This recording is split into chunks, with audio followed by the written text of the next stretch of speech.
pour vous, un jeune qui envisage de se former au métier de développeur, quelles sont les qualités qu'il doit avoir? Quel est le parcours que vous privilégiez? Est-ce qu'il faut forcément avoir un bac S? Est-ce qu'il faut avoir quand même des qualités, des traits de caractère qui ressortent souvent? Et vous, vos bons étudiants, vos excellents étudiants, vos réussites, qui sont-ils?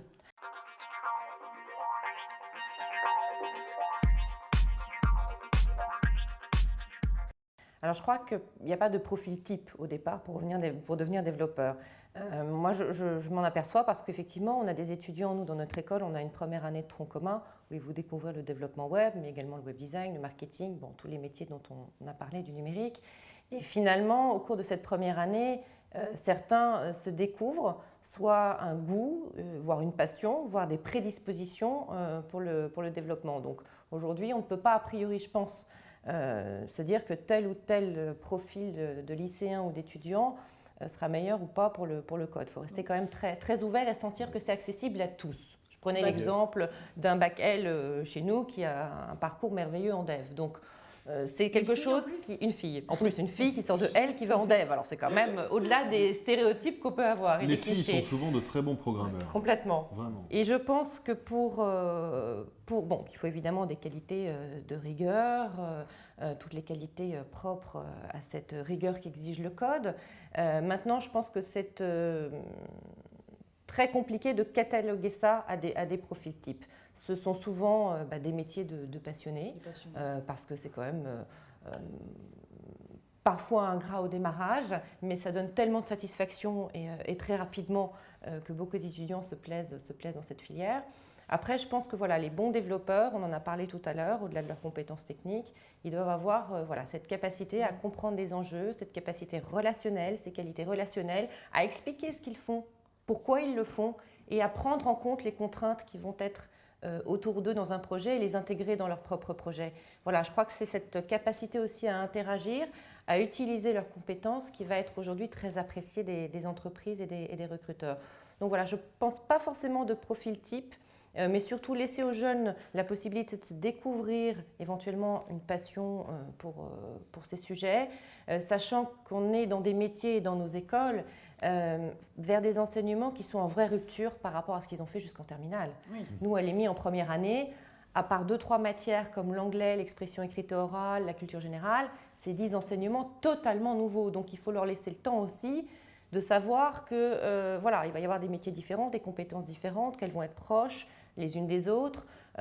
Entre le web design et le dev, voilà, il y a des fonctionnalités qui sont parfois très très proches et la frontière est très très fine. Donc les amener aussi à découvrir et à se découvrir des talents qu'ils ignorent parfois, voilà, et que nous on ignore encore plus. Oui, il y a l'image un peu d'Épinal classique que pour faire du code, être développeur, il faut un bac S, un gros bagage mathématique et puis en fait absolument pas. C'est vrai qu'il faut une logique, hein, on l'a dit, il faut un esprit un peu structuré, mais on peut l'acquérir dans beaucoup de filières aujourd'hui et je pense qu'il est plus important d'avoir l'esprit ouvert, d'être curieux.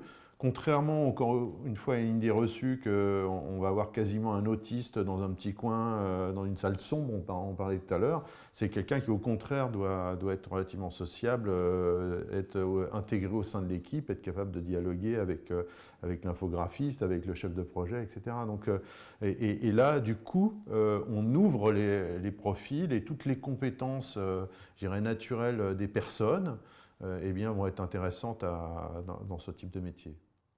Oui, donc nous avons fait le choix de spécialiser nos étudiants dès la première année.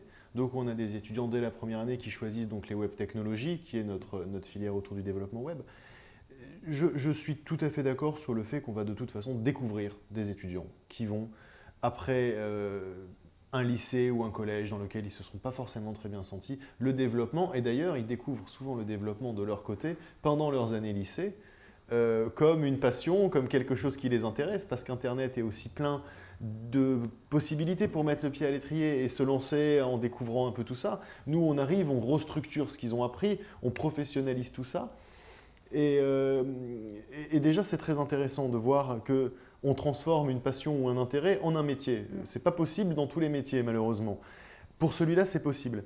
Derrière, il y a quand même un profil. Moi, je reconnais un profil.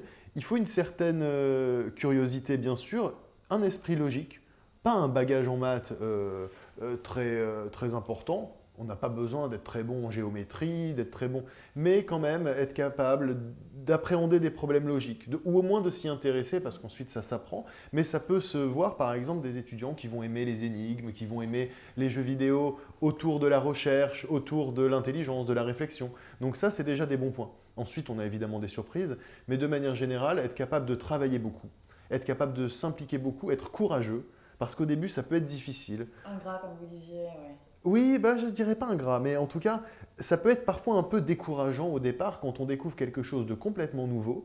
On a aussi rarement la possibilité de se tourner vers ses parents pour avoir de l'aide, comme dans d'autres, malgré tout, comme dans d'autres métiers. Moi, j'ai une carrière aussi, j'ai une formation en informatique à Epitech, et c'est vrai que mes parents ne comprenaient pas ce que je faisais. Et ça, c'est pas évident. On se retrouve un peu seul. Donc nous, on encadre évidemment, nous les écoles, énormément les étudiants, avec un système de profs bien sûr, mais aussi de coach, de soutien. On laisse personne tout seul de notre côté. On a des temps justement, notamment en début de formation, pour les aider, pour les encourager, pour leur dire voilà, tu vas y arriver, mais il y a des déblocages à faire quand on parle de programmation. Il faut un certain courage pour les affronter. Mais de toute façon, une école, c'est justement là pour ça, c'est justement là pour fournir un cadre aux étudiants. Maintenant, dans la prochaine vidéo, on va s'intéresser à la place des femmes. Pourquoi est-ce que les femmes sont vraiment recherchées dans les écoles et pourquoi les recruteurs sont sensibles à leurs compétences?